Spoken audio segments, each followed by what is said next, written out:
What's up, champions? I'm coming at you today from Warp Academy HQ with a fresh video on the Push 2 controller. This is a free full-length tutorial from our new Push 2 Jumpstart course by Brian Funk, one of our Ableton Certified Trainers here at Warp Academy and our resident Push 2 expert. This course was specifically built to be the absolute fastest and easiest way to master your push.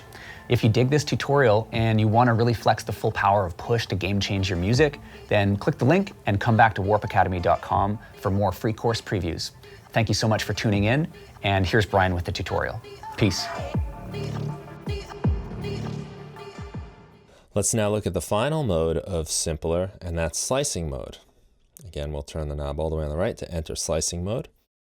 And with slicing mode, a few things change. The layout changes now.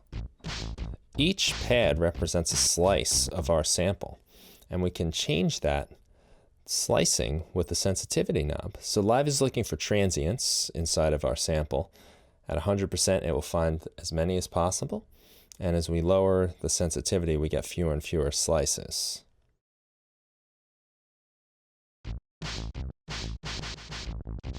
So we can play back our sample now in different chopped slices.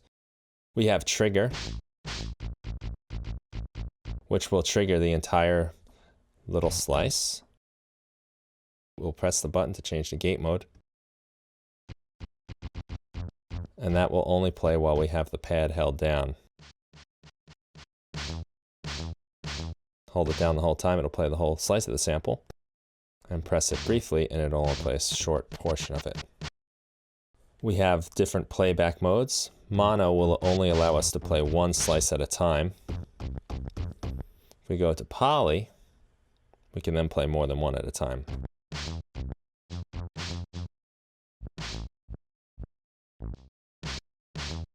So we're hearing different ones all at the same time.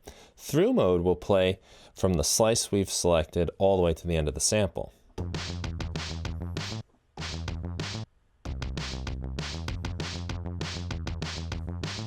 So let's go back to mono mode. And now let's look at pad slicing mode. When we turn on pad slicing, now we can create our own slices. So I'm going to lower our sensitivity now. And I'm going to press a pad. We got sensitivity at 0. When I press the pad, it will begin playing our sample. In order to make new slices, I can press any empty pad. So let's try that out. And each time I press an empty pad, it will create a new slice.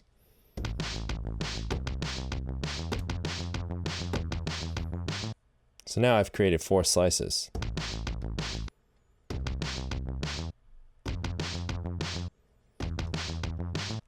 We can change the exact start and end points of a slice by selecting it.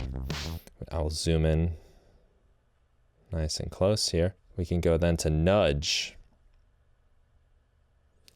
Nudge will allow us to change where the slicing begins. Let's go to our third sample. I feel I'm a little bit early on that, so I'll just move it over just a little bit. And then I'll go to our last one, and again, I'll do the same thing to make it a little bit better. And you can, of course, do this much more often, so I can start my sample. And my second one. And every time you press the pad, you get a different slice.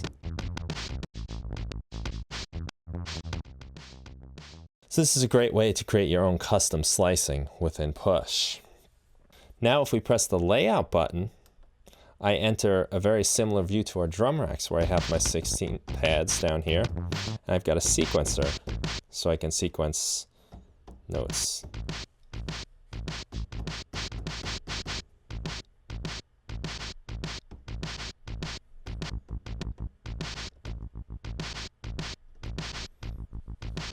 And we can build sequences that way. If we like as well, we can press the convert button, and we can then convert this simpler into a drum rack. And each slice we've made will now be a new cell on our drum rack. And notice that our sequence has been preserved.